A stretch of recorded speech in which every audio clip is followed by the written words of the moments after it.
قل لو كان البحر مدادا لكلمات ربي لنفد البحر قبل أن تنفد كلمات ربي ولو جئنا بمثله مددا قل إنما أنا بشر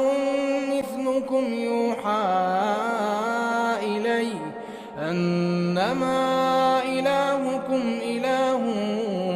واحد فمن كان يرجو لقاء ربه فليعمل عملا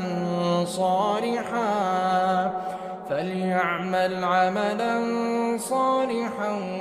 ولا يشرك بعبادة ربه